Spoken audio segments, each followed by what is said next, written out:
You mentioned that you're holding more cash now. I was wondering, what's the highest cash balance you've had, and do you have a good list of buy candidates? Are you likely to be holding cash for a while, or do you have your eye on something? So the highest cash balance we ever had was just under 23%, and that was beginning of October last year. And then the market started to fall, and we always have ideas that we want to buy and own for a long time, but they're not at the right price. And so once the market started to go down, some of the ideas went down, obviously, and we started to buy. And I think by December, we were down to about 10% or 12%.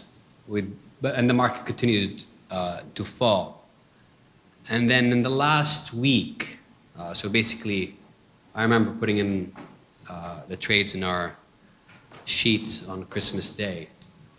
We turned over, it was 15 or 17% gross. We sold some things and we bought 15 or 17% of our net assets essentially in one day. Some of them took a couple of days to be filled. And so we ended the year essentially at zero. In my experience, our cash moves upwards slowly and moves down very quickly. When there is panic, when there are opportunities, we are ready to act, and we usually act with swiftness and we act with confidence.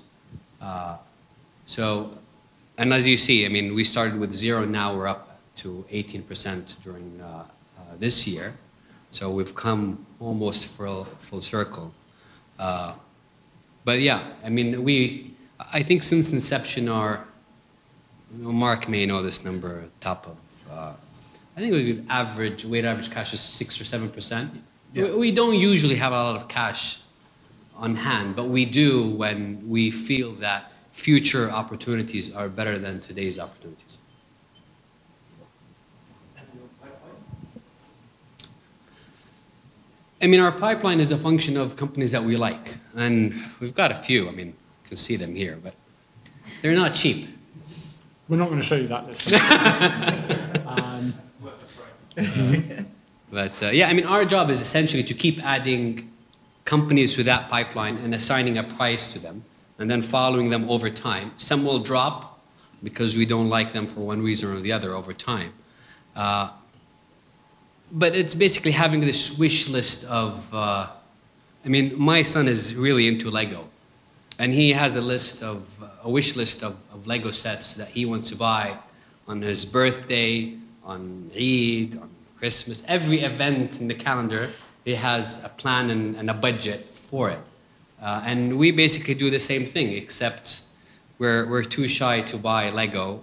We really want to, but so we end up buying stocks. Well, Aubrey can tell you about how a Lego set inspired one of our best performing investments. Well, it was, I mean, that wind turbine. I was looking for a new set for my daughter, who also absolutely loves Lego. And it came across this turbine and said, how? Best asset, know that name. Where do I know that? You know, put it into Bloomberg and, okay, interesting. So what? Okay, 8 times earnings, right.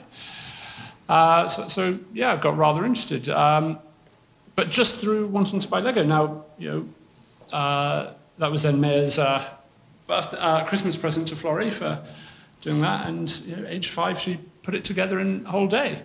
Which, we're thinking of changing the Brockle Bank on payroll. Well, she's certainly the smarter one, and more emotionally mature.